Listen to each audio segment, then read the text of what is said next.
travel down this road. Welcome to the Number One Podcast, where we give you an authentic look into the world's healthiest, wealthiest, and most inspirational minds. We talk about trending topics, bold ideas, and give you real-world examples that will inspire you to take massive action and become the number one version of yourself.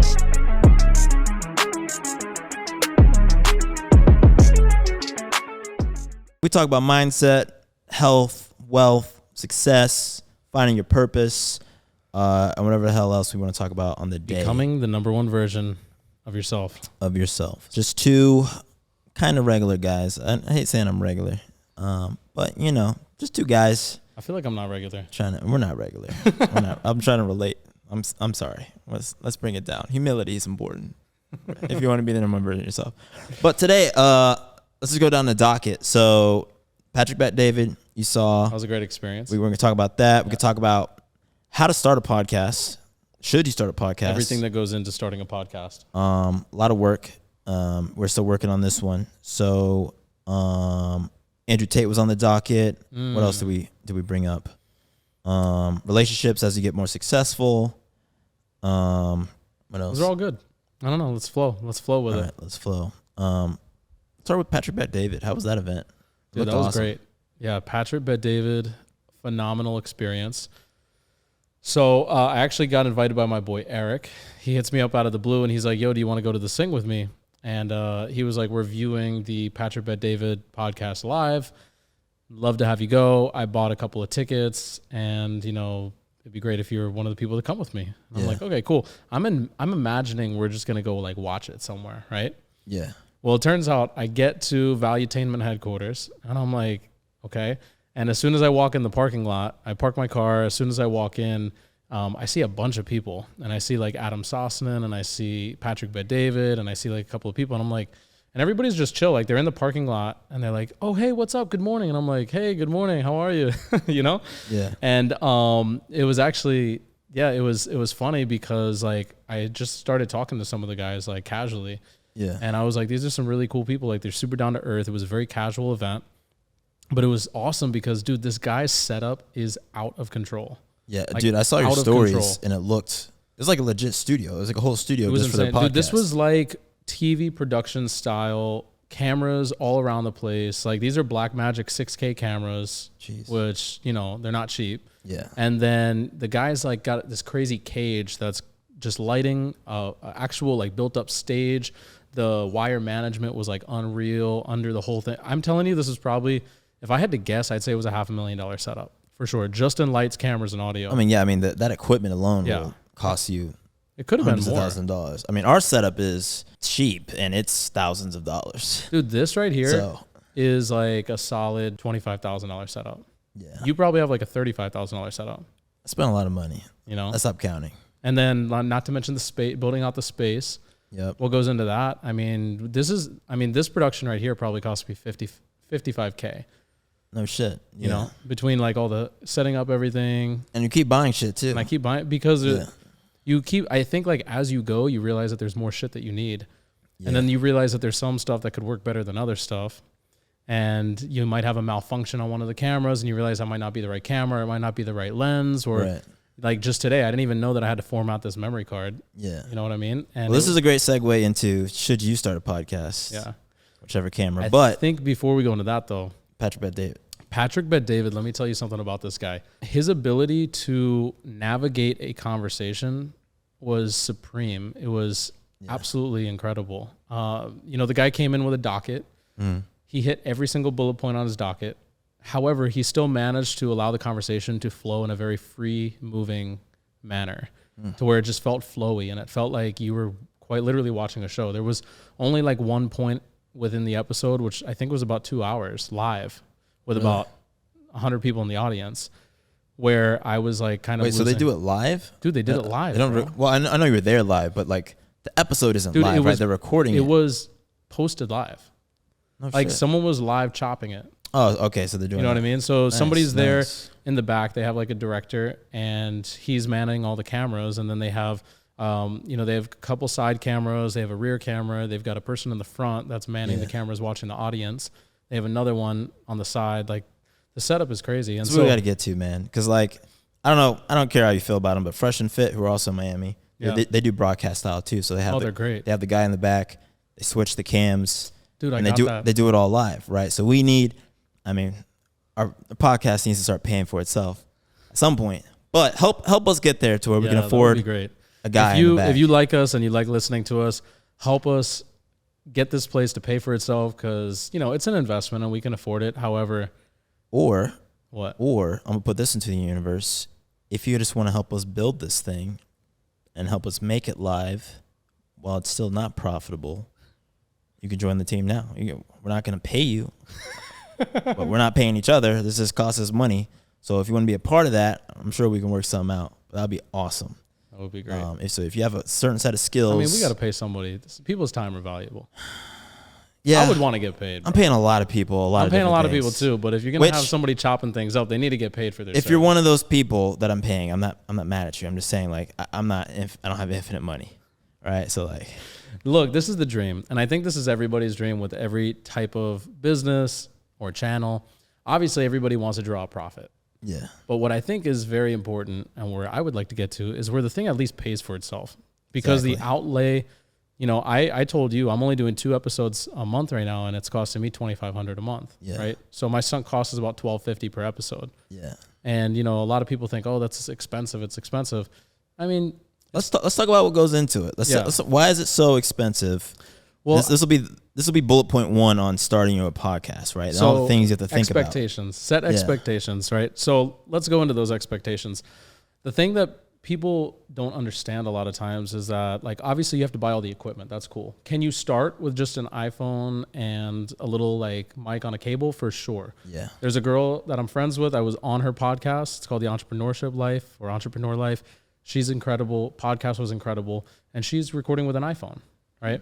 And the thing about her, why she's becoming successful with her podcast, because she's very organized and she's very consistent. Yeah. And she just keeps pumping, right? And so that's one way to grow. The other way to grow is you got to buy a bunch of nice shit and have good quality. Yeah. Right.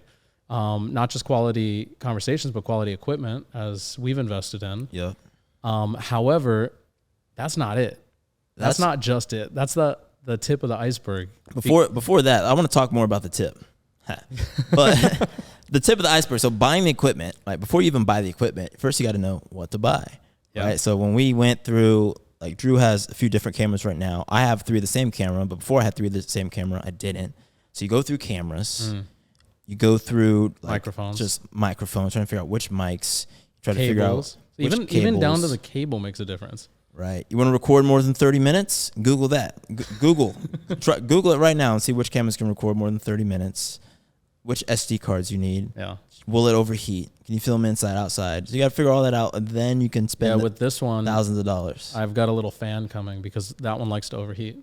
Yeah, he's talking about the one on me right now. It overheats. Yeah. So I gave you that one on purpose. No, I'm just that's the tip of the iceberg. The Rodecaster, I would say this is probably one of the best investments I made. for sure.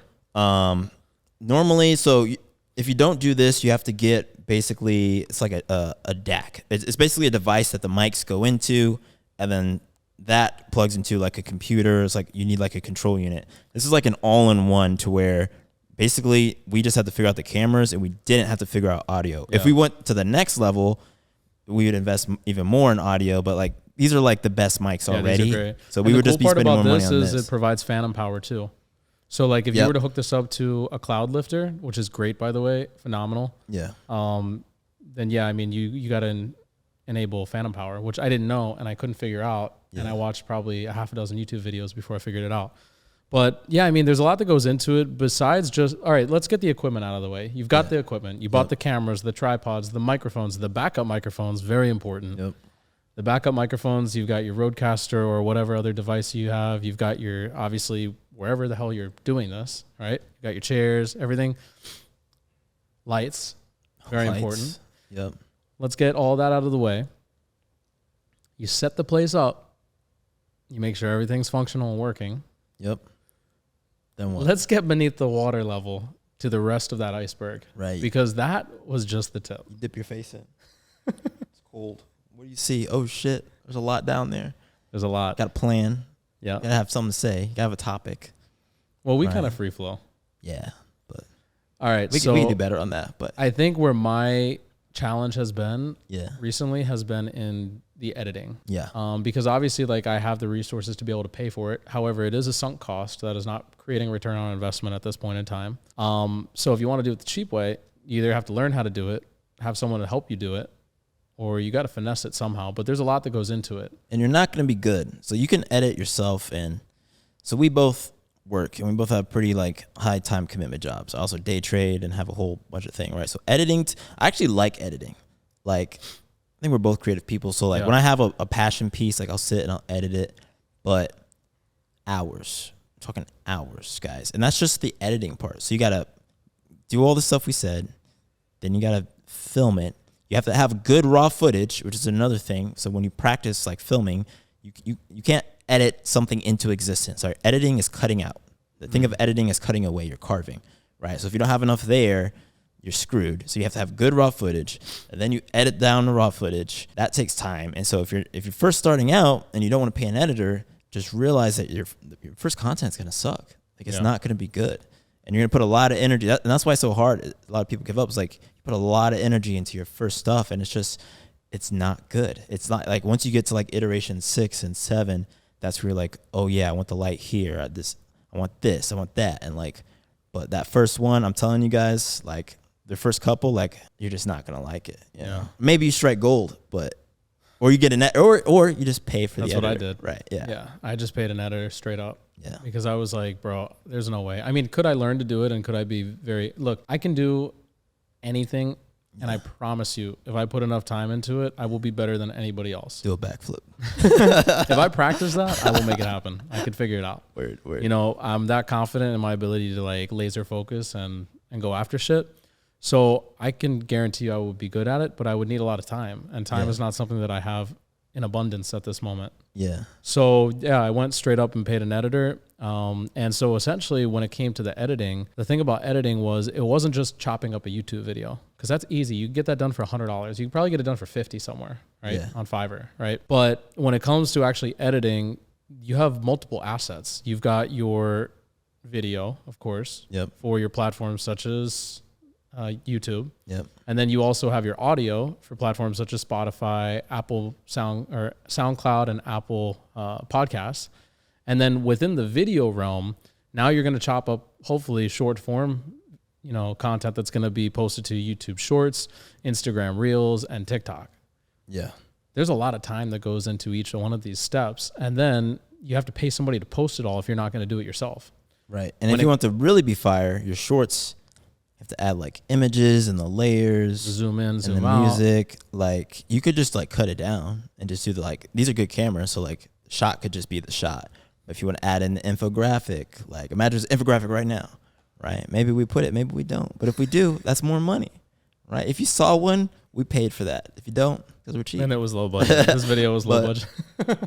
Yeah, man. And I think the other thing with time too is that's one video, right? Yeah. And so this is kind of where we kind of lost momentum, and like everybody loses momentum. I have my own YouTube channel, which I'm almost at 1,200 subscribers. And even now, even though I've been gaining traction, every time you have to build the system, right? So I have an editor, I have a way I stay organized, which is Airtable. It used to be Notion, it used to be a spreadsheet, right? All these different ways. You have to like come up with a system.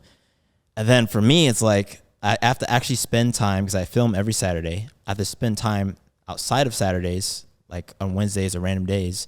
My ideas, I have to write them down, put them into my system, and then I have to go into Airtable and update it. And it just sounds like tedium, because it is. It's like, oh yeah, I'll go into my tracking sheet, and there's like 3 videos out of order. But you film so much stuff, you have no idea what anything is. Yeah, so I'm like, I have no idea what this video is.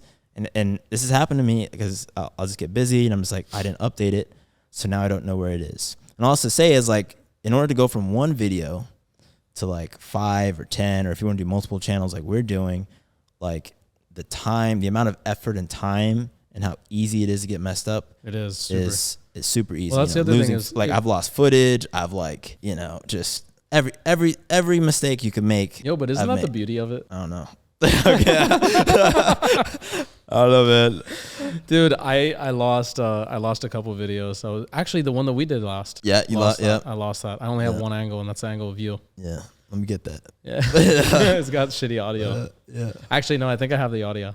Yeah. But that's the thing, man, is so, all right, let's take editing off the table. You're not editing the audio. You're not editing the video. You're not editing the shorts and the reels. You're not doing any of that. You're outsourcing it like me. Yeah. All right. Let's talk about the amount of time it takes to take all of the video content and the audio just from the SD card to the cloud where the editor is going to find it. Dude. Bro, just that process is so frustrating because I pay for the highest quality internet, the highest speed you could possibly get. And it still takes 8 to 12 hours to upload this shit. All right. Well, that we got to fix. Yeah. There's something wrong. There's something seriously wrong. Well, actually, I'll tell you right now. This is a little tip for you. Don't upload from your card directly to the cloud. So always copy it to your PC first and then to the cloud. The reason... my PC just ran out of complete memory because of doing that method. Yeah, that's why. So this is the guys. This small. I just filled this up seems my like such a small detail, but this stuff that takes hours. My MacBook doesn't even my emails don't even work because the memory is completely full. Yeah, because you have a 512 gig. I think I have a 2 terabyte hard drive. I think I have a 1 laptop, terabyte. But I remember when I looked, it was 512. Yeah? Oh, that's trash. I need to small, upgrade that. But that's more money. Yeah, so you want to upload it to your PC and then from your PC to the cloud because the read-write speed to the card is much slower from the card than from your computer. Suffice to say, stuff like that, like every 30 minutes, just think of if a task takes 30 minutes and you've got 8 of those, now you got 4 hours of time, right? So even though it's just uploading a video, you got 3 videos. You got to wait for one to upload and then you can upload the other. I bought a device so I can upload 4 at a time because I have 3 cameras and the one in there, the SD card. So that's 4 different files you got to upload to the cloud. Then the editor has to download them and do their whole thing. And we got a 5th tonight.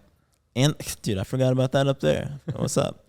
And so let's say that's done. You get it back. Thumbnails, SEO, keywords, posting, keywords, right? And then if you post to like Instagram Reels, like now you got hashtags, bios, or not bios. What word am I missing? Description. Yeah, all of that. If you want to do well, like you have to put effort into all of that. Like SEO, I pay people for SEO. It's its own thing. Like it's its own thing. Thumbnails, own thing. So with the SEO, what are they doing? They're literally, so based off the topic of my video, so I'm in the finance space. Go to Forrest Trading, by the way. Join my Discord. It's growing, it's popping. Teach you how to trade. I'm a day trader. Trading ES futures. But what they'll do is they have a video on, how to learn options. Yeah. So they'll go and they'll look up every video on how to learn what options are, right? And then they'll figure out the keywords and try to rank them. And so there's tools like YouTube Buddy. There's tools out there that I know they're using. I have the tools too, which you should do. So even though I don't do it, I learned enough to be able to vet people and also just look at results. Like I've went through a ton of people. I'm like, if I give them 2 shots, if they don't do well, I'll just move on to another one. But they literally just do SEO rankings. Right? So ignore the thumbnail. Imagine you go to YouTube and it's just like there's no thumbnail. It's just like what is the highest ranking result based off of search. Then you got the thumbnail. Thumbnail's a whole other game. It's like, all right, imagine there's no text. What video do you click on just based off the image, right? That's the hardest thing to me because you can have like interesting what you think is good, but like what actually pops and like what I do is I go on YouTube. I have other Google accounts where I don't save anything. It's just like an account. It's just raw, right? Just to scan, and I'll search up topics I'm interested in, and I'm just like, what do my eyes go to? Like, this is how serious you got to get, guys. Like, I'm just like, okay, that's a thumbnail I liked. Why did I like it? Is it the contrast? So I'm like doing my own psychoanalysis, and then I go on to Fiverr, and I try to find people who have examples based off of what my eyes are drawn to. Bro, you're doing a lot. Bro, unless you're like, I wish I just had natural virality. I don't. Like in person, I'm charismatic, all that, but like you're competing with everyone, guys. Wow. Everyone. So if you want to get to the top, like you gotta every little 1% counts, right? So you gotta know what you're good at. Like I know what I'm good at. Thumbnails is not it. I'm terrible at thumbnails. That's why I outsource it and I put in all the time. No, you had one that was fire. They do okay. I had one recently that I'm just gonna copy and paste because that I did recently that did okay. But yeah, so all of that, if you want to start a podcast, is like it's a system, man. It's easy. That's why we took a break. We wanted to switch editors.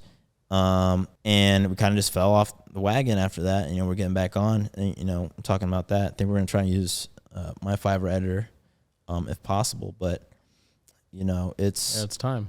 It's time. It's money. It's time, frustration, huge learning curve. But, I think we've told the people a lot about the negatives behind this progress. Talk about the process. We're at 21 minutes, by the way. So, let's talk about the positives. I don't know how long let's talk about the episode positives here. Yeah. Why do we do what we do? Why do we go through the frustrations of editing and getting equipment? Lay it on me. Tell me why. I've been talking for 5 minutes. Well, man, I do this because I actually genuinely enjoy it. Yeah. I enjoy getting up here. I enjoy chopping it up. Believe it or not, I've recorded now 7 episodes of my own podcast. What's it called? Planted Moves. Hey, look out for it. Planted Moves. Because Drew's the move, and then yeah, there you go. They got it. But yeah, man. So I really do like this. I enjoy it. It's fun for me. It's honestly like a passion of mine, or it's become that. Yeah. And the reason why I say that it's important, that I've created 7 episodes already is because I have not launched a single one of them. So I'm not doing it for the views. I'm not doing it for the likes. I'm not doing it because it's going to go viral or could potentially make me famous. These things have not even been released, and I still keep recording. They're just sitting there, in queue for the editor to begin editing. Yeah. It just started last week. So this should probably go out. The first episode should go out in a couple weeks. And with that being said, why do I continue to record? It's because I enjoy the topics that I'm speaking about. So I've interviewed an NFL player that has healed himself from sickle cell trait. I wanted to get a better understanding of, while you're going through that, what's the mindset that it takes in order to get from rock bottom and still become a star professional athlete, despite all the adversity and health complications that you're going through. How do you get through that every day? Another one that I spoke with was a woman who has basically been through some serious, trauma.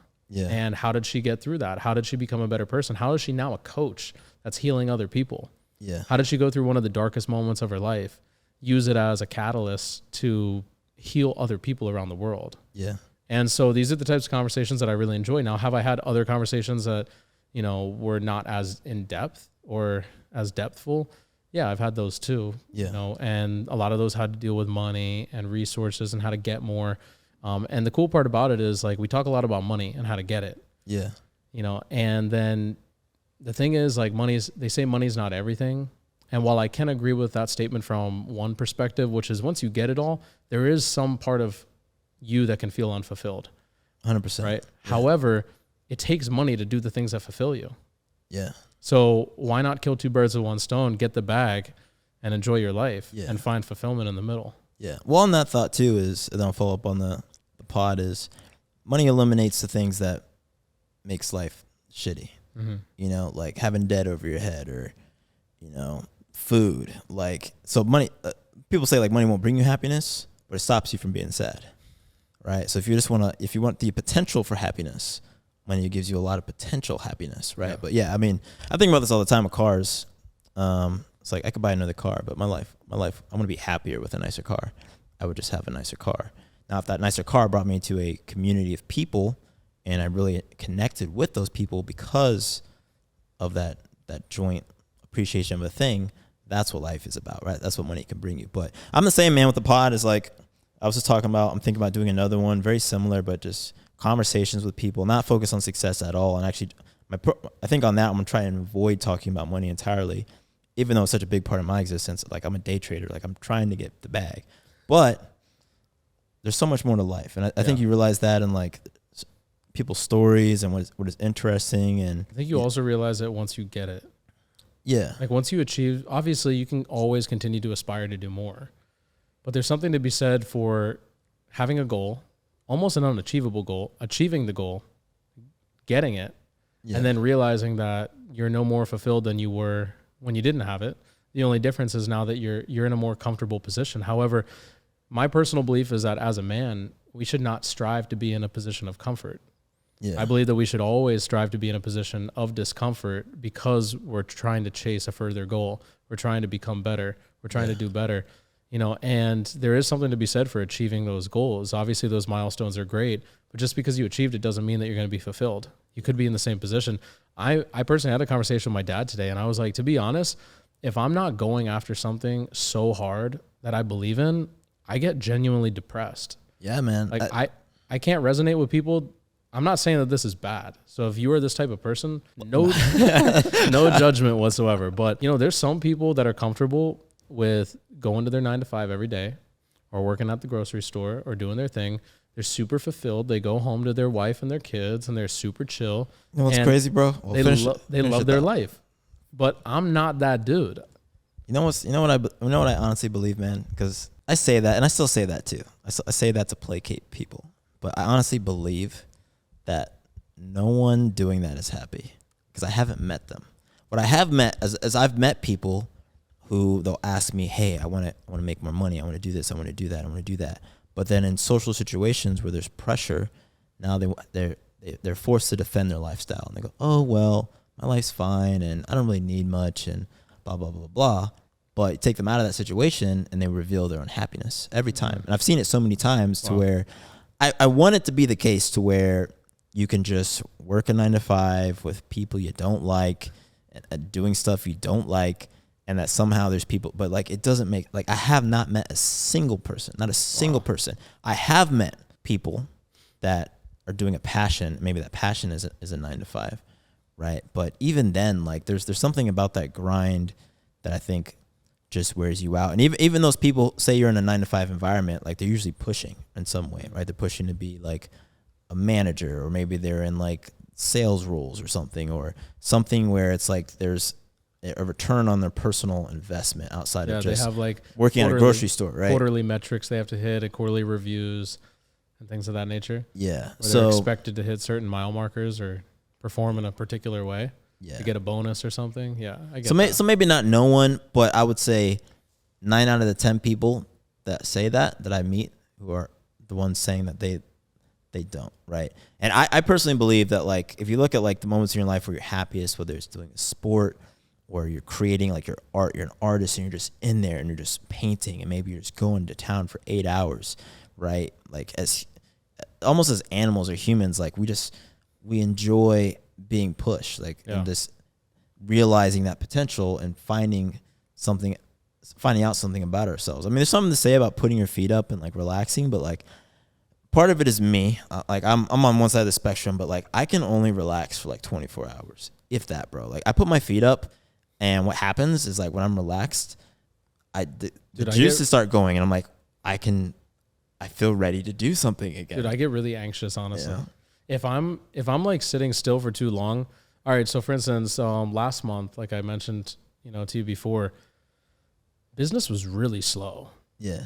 And by really slow, I still did incredibly well by like normal standards, but for me, business was very slow, especially coming out of the last 2 years where it was nonstop. Real estate was everything, right? Yeah. And so business got incredibly slow again by my standards. And I'm sitting at my desk, haven't gotten a single call. Usually everything that I close is inbound. Yeah. Because people just call me because they resonate with my brand, or they were referred to me by somebody, or they met me somewhere and they just call me and my phone rings all day. Well, in this particular situation, it was like a week and my phone wasn't ringing. So I'm like, fuck, I'm going to have to start making cold calls. I haven't made cold calls in like 6 years. Yeah. So because I haven't had to, I've been so busy. And so I was like, all right. So I just started making some calls, and I was talking to some people, and I realized that a lot of other people were slow as well, people that I would typically get business from. And I got really anxious, and I didn't get anxious because of the money, because I know that first of all, I have like a nice nest egg, and I know I'm going to get paid eventually. That's just how this business works. It's cyclical. I got really anxious because I realized that if business did stop suddenly, am I fulfilled in my current situation where I am? If my business did not exist anymore, let's say it was taken over by AI bots or something. Yeah. But let's say all of a sudden my business no longer existed. Would I be happy and fulfilled with what I'm doing right now where I am? I was just sitting back and I was just like, dude, would I be fulfilled or satisfied with where I am in my current, state in life, having achieved what I've achieved, if my business failed? And if it did, what would I do? Where would I go? What business would I start? And so my wheels started turning, And I was just like, I was so much more motivated by the end of that stale period. And it was almost out of like a fear. I think it was out of fear. It was really fear-based, this motivation, because I thought to myself, dude, I have to hit the next milestone. I have to. So I hired somebody today because last month I was like, you know, what would happen if this shit failed or died? Yeah. So then I was like, I just need to expand. My personal life, my business, and everything needs to be in a constant state of expansion for me to feel satisfied. Yeah. So I had to hire somebody today. I had to expand my business. I have to expand this pod. I have to expand my life. I have to expand my relationship. Yeah. You know, all these things have to be expanding. And I don't know. I heard somebody, I think it was Andrew Tate, actually. Yeah. I think I heard him saying like... Put him on the docket. He's on the docket too. Yeah. I heard him saying something about like he always has to be progressing. He can't stay still. Yeah. He can't not work. Yeah. He can't feel satisfied with doing mundane. And that resonated with me. I fuck with that. Yeah. I think men in general, I mean, this is what I say on purpose. This is what I always tell people. And it's the same with trading. Like, you know, I'll just use that as an example because it's what I do every day. To become a master trader, what does that mean? You know, I've had 6-figure wins. I've talked about 6-figure losses. I've never had a 7-figure win. I know what's going to happen. One day I'll make $1 million in one trade. Okay. But then I want to make $2 million. Then 5, then 10. And some people would say, well, isn't that just endless chasing? Money at that point and almost now is irrelevant.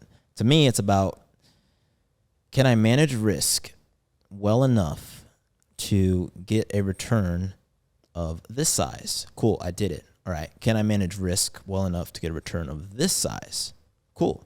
All right, now I want to see if I can get one of that size. So it's not even about the money, because once I'm raking in multiple 7 figures per year, like, my life isn't going to change, guys. Like, you'll probably see, like, if you follow me, like, and, you know, knock on wood, I don't die or something tragic happen, lose all my money, like, I'll buy a nice house and I'll buy nicer cars. But like my life today, like I dance, I break dance, I still nerd out, I write code, I play video games, I play games with my friends, and I trade and shit. And I guarantee you, in 10 years, I buy real estate, I'll be doing the same thing.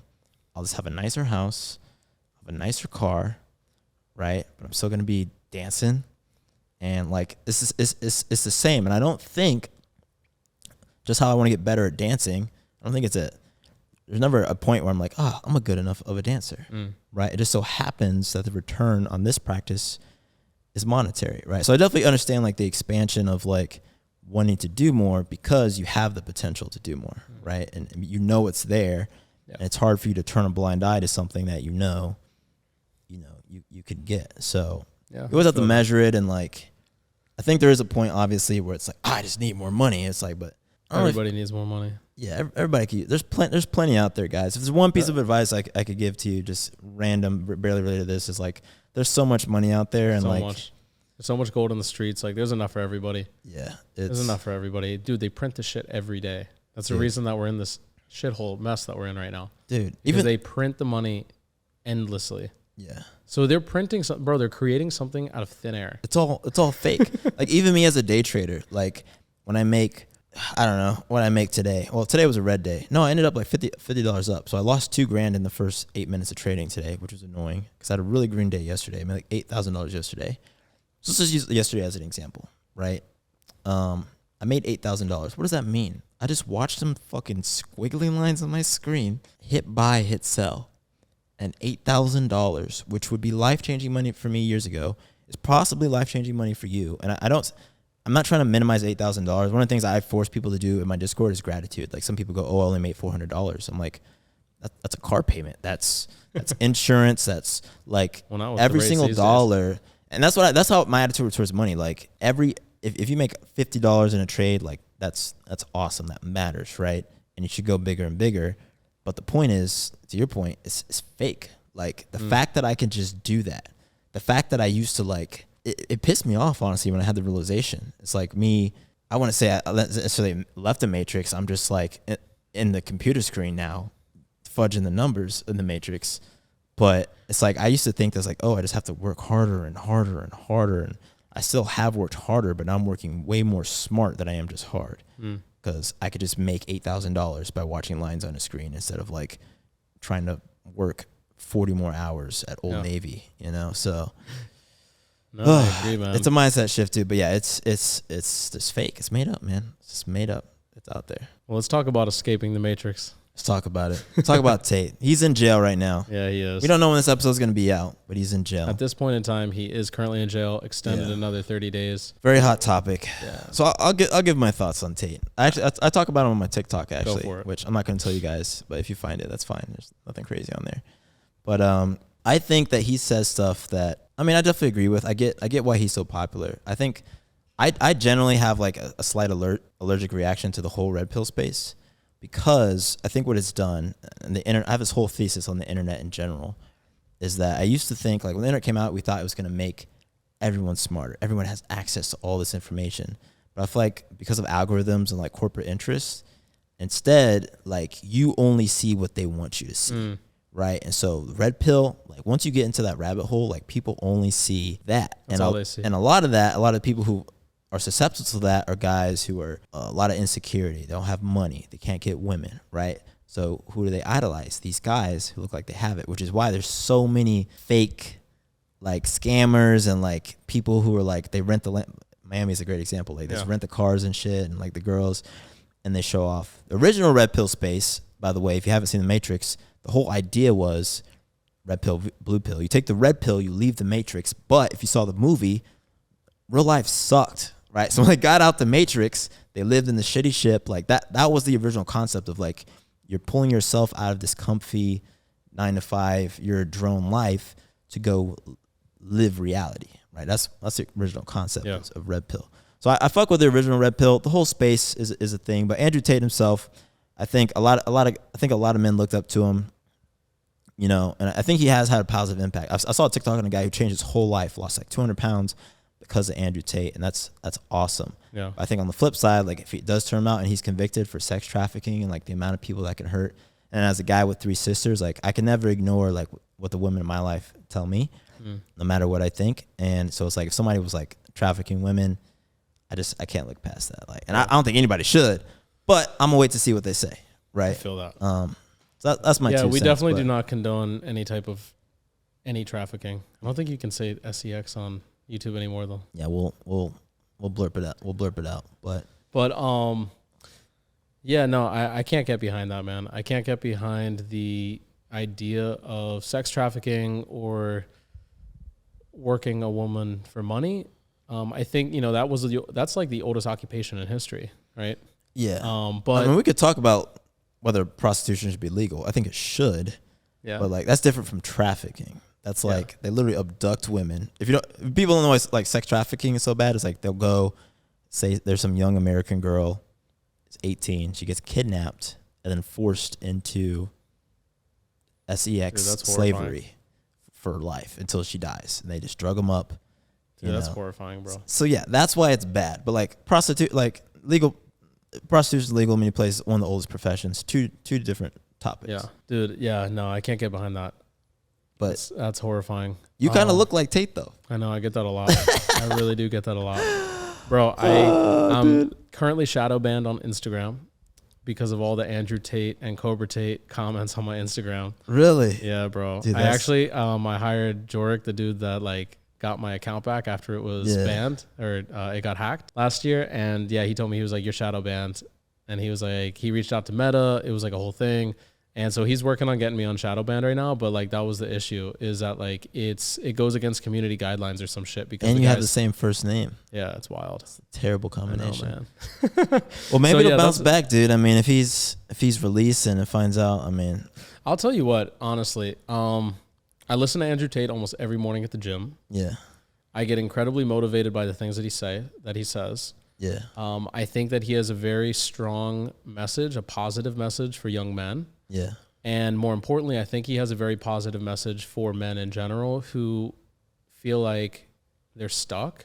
Yeah. And they're hopeless. They have no one to speak to, no one to talk to, and they're depressed. Yeah. And I love one of the concepts that he discusses, or believes in rather, which is that depression is a state of mind that can be completely changed and altered by progression. And I completely back that 100%. As I mentioned before, when I was slow last month, I think I went into a minor depression because I was not busy.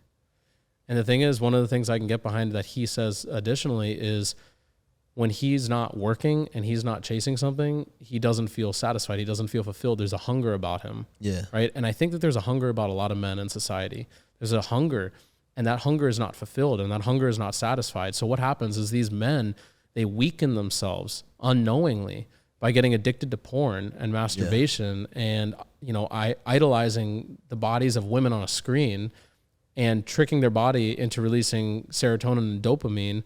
And then they don't even have the balls to go out and talk to a woman in public because they're completely depleted of energy. Yeah. And they don't realize that this addiction, porn is one of the largest industries on the internet and is one of the most profitable industries. Yeah. And they're profiting off of depleting men of their drive. Profiting off of loneliness, drive, for sure. And lack of ambition. Yeah, lack of ambition. And some men just want to feel something because they don't feel anything. And in my opinion, that is the depiction of a man who is not on his purpose, a man who's not on his grind, a man who's not going after something that he believes in. And so I can respect Andrew Tate for the fact that he is trying to encourage and motivate young men to go after what they believe is their vision, or to go after their dream, or to go after their purpose, because those are all things that I back 100%. And those are some of the concepts that have inspired me when we host the men's group here. Because there are so many men here, especially in Miami, that don't have community. They don't have an outlet. They have a fucked up life. They are not satisfied in their job. They are getting pushed around and walked all over by their wife, their girlfriend, their significant other. And they're like people pleasing, and they're being bitches. And some of those men need to get woken the fuck up. And those men need to realize that if they're not going after their purpose and they're not going after something in general, they are fucking losers. And that's the reason why they don't feel good. That's the reason why they're depressed, because they know that deep inside that they are not going after their purpose. Yeah. And so I completely back that. I 100% back that notion. I fuck with that. And because, I mean, that's why he blew up, is that positive message, like that clearly positive message is why he blew up. Yeah. The problem is, and here's a concept that I think is controversial, at least people have told me it's controversial, is that, good people do bad things and bad people do good things, right? So it's possible, and I'll wait to see what happens. But it's possible that he's a bad guy who did a lot of good and helped a lot of people. We don't like to think that life is gray, but life is way more gray than that, right? The person who pushes you out of a car, you're about to get hit by a car, and they save your life, right? Because they don't want you to die, right? That person might, I don't know, be a wife beater, it sounds like a crazy scenario, but like that's just the world we live in. Like people are a very mixed bag of personality and good and bad and all this different stuff. So I think what he's done for men, and I think more importantly, is how he has galvanized and created a movement for self-improvement, right? Yeah. I think that's always going to stay. Well, that's something that we believe in. Yeah, I mean, it's very much what we're in the same vein. I mean, despite everything I said about like the red pill space, my qualms are with messaging, mostly with how it has to do with like women and things like that. Because again, I have sisters, and I'm just a humanitarian in general, and I think that you realizing your purpose as a man should be independent of women or how you feel about women. I agree. Right. And I think a lot of guys try to build themselves up by putting women down, which is fucked up. Yeah, that's not cool. That's not cool. But go ahead. One of the things I want to touch on when it comes to the red pill space, that I firmly believe in, bro, all of this fucking game, that they're trying to teach men. Oh, wait, 2 days to message her, or wait 15 minutes to message her, and do this and say this, and don't be available, and be available, and say goodnight, and then don't say goodnight, and all this fucked up shit, bro. I fell into it when I was in my early 20s. I was like, I'm trying to emulate that, right? But But if you think about it, bro, what is the game? The game is simply a cheap knockoff of a man who is on his purpose. Yeah, you're emulating the natural movement of someone who actually has it. That's what I'm saying. Don't text her often. Why is that a thing? Well, because hyper successful guys literally can't text. They literally just can't. They're that's what I'm saying. We're busy. Dude, I think When you're that 22, you're not. I think it's cheap and I think it's fake, and I actually despise it. I despise the game because the game is a cheap knockoff, and I don't fucking like that shit. Yeah, man. I think it's like wearing a fake Gucci, bro. Yeah. Because the thing is, if you are a man who's on his purpose and you are successful, you're too fucking busy. You are genuinely busy. You're in meetings. You're speaking to people. You're on the phone. You're trying to close deals. You're trying to buy an investment property. You're doing your due diligence. You're running appraisals, and you're doing all these different things. Or even if you're not booked 24/7, like when you have a really big mission, your mind space is too occupied, right? You don't have mind space to just like have little giggly Bullshit conversations. You're just like, I'm not in a meeting right now, but like you're thinking it, you're planning, like I agree. you're focused on it, right? And and the thing is, when you are on your purpose and you are chasing that mission, there's a book, we mentioned it in the previous podcast, and I love this reference. There's a book called Outwitting the Devil by Napoleon Hill. oh yeah, it's your favorite. And I love this book because it helped me in one of my darkest moments when I had no vision. And so one of the concepts is, the most important concept in my opinion, is if you are going after your purpose and you know exactly what you want, you will not be moved in directions that are not in alignment with that purpose. Right. You will not be swayed into relationships that aren't getting you closer to your vision. Right. If someone's taking you off track, you're going to set a boundary or you're going to cut them loose. Yeah. Because that's just what it is. And so I think women will respect a man who says, look, I'm going after something. This is what I've been told by my girl. I see that you're going after something and I truly respect it. And the thing is, I've had to tell her, babe, look, I can't see you for like the next 4 days because I got shit going on and I have to hit this target by this date because it's in line with my vision. Nobody put that deadline on me. Yeah. That's a deadline that I made for myself because I'm committed to my vision. Yeah, they definitely will respect it. I mean, they'll However, be mad at you a little bit. They will be it. mad. I have. I mean, you're right though. Like this, I've had many verbal, like, where she's like, "Can we spend time together? Like, are you with me or are you with your purpose? Like, what's the deal? Can you balance the two?" And sorry. I mean, that's something that I'm working through right now because it can be heavily weighed in one direction or the other. You're either someone who's not on his purpose and you have all the time for the girls.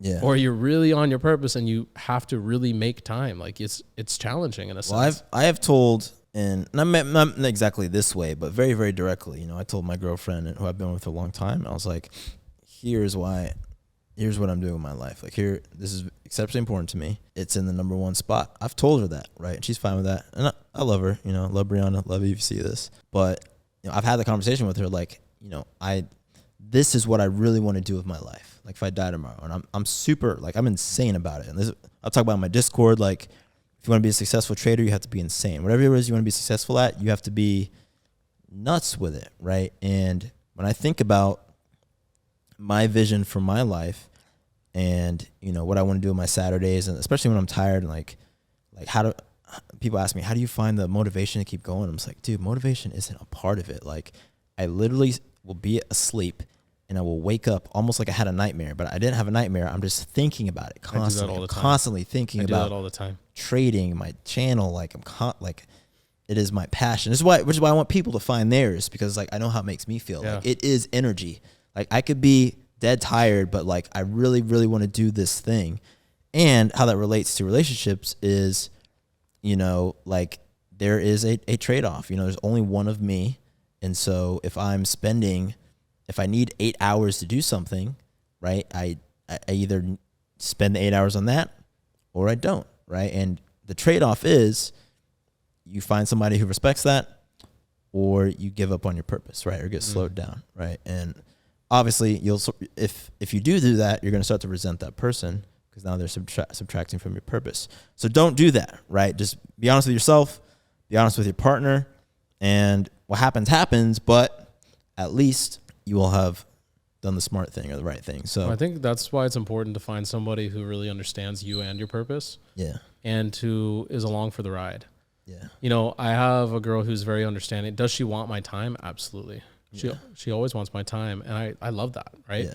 It's great to feel desired and feel like someone wants to be with you at all times. But what I can say at all times. I love that. If you're watching, babe, I appreciate you. Yeah. But yeah, what I can say is like you have to be intentional.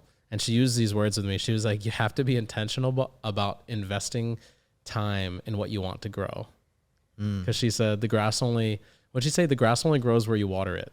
Yep. That's what she told me. Good saying. Yep. And so I was like, okay, I like that. And she's right, man. Like, here's the thing. You're either, at least for me, I'm typically all or nothing. Yeah. And unfortunately, what that's done for me in the past is when I'm going after something, I'm like going after it. And I have completely neglected and pushed away relationships to the point where I was just like, honestly, I'm better off like not with you because I don't have the time to invest in you. Yeah. And that's obviously very hurtful for people, but it is what it is, you know? Yeah. And I think there's seasons for everything. And if you are in a season where you've met someone incredible and you want something to grow and you want something to flourish, then you do have to invest. And if that means making sacrifices, you know, on this side of the table, sometimes you have to do that.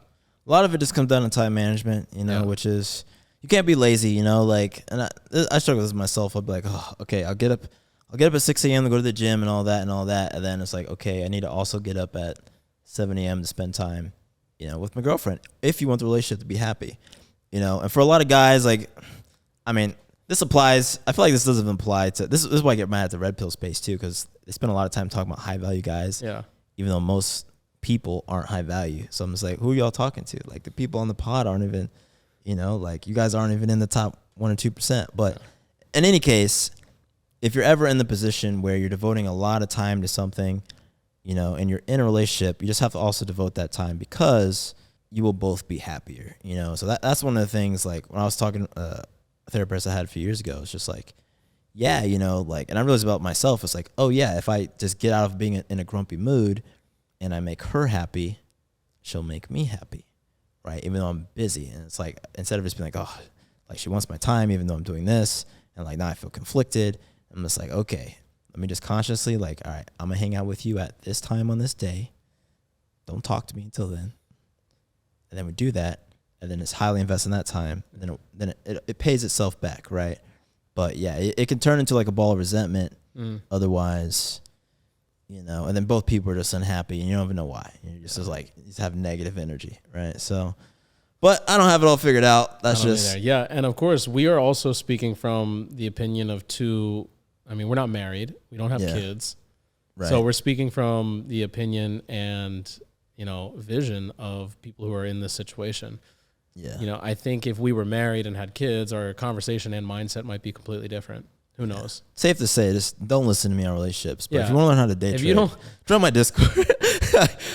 Look, I am a strong believer in, like, listen to people if you would be willing to trade places with them. Yeah. So if you're looking for financial success, becoming your number one version, having good friendships, community. Yeah, we're self-aware. Yeah. We're your guys. We're your guys for that, you know? Some confidence, be able to walk into a room, shine your light, carry the conversation, be the man. We're your guys. If you're trying to emulate someone who is married with children, who is juggling a family and a business and, you know, has their shit together and their family's shit together, like, we're not there yet. That's just not the stage of life that we're in. I'm not him. So... So we're about to crack an hour on this joint. Yeah, man. We're going to have to split this into 2 episodes, I think. We talked about a lot. Yeah, we did. Anything else we should talk about? We got 4 minutes on here. I don't know, man, but life is tough. The pod, you know, wherever you're watching this, you should definitely start one too. I mean, the really cool thing about starting a podcast, I'm going to say this earlier, is you're creating your own platform. Yeah. Right? So, like, as we grow this, and that's why I take YouTube so seriously, is like, you know, why do people go ape shit about it? It's like, it used to just be TV and radio, right? And you had to get on TV, you had to get on the radio. Well, now anybody can get anywhere. Now it's just, can you get an audience? But, you know, I have a lot to say. I feel like a lot of people have a lot to say, right? But if you really want to improve your message and, like, have a platform where a lot of people can hear you, that's where, like, YouTube and, like, the podcast, or even if you don't do YouTube, like, say you just do Spotify, whatever it is, right? You know, that'll force you to really improve that and compete in the mind sphere. And so it's a lot of fun. I enjoy it, you know, watching my competition on YouTube, like in the finance space, and seeing, like, what is it that people like, you know, what do I want to emulate and what do I not want to touch at all, because this is not my style. Like, I think that's why everybody should do one. So yeah, start a pod. So yeah, man. I think we touched a lot of good topics tonight.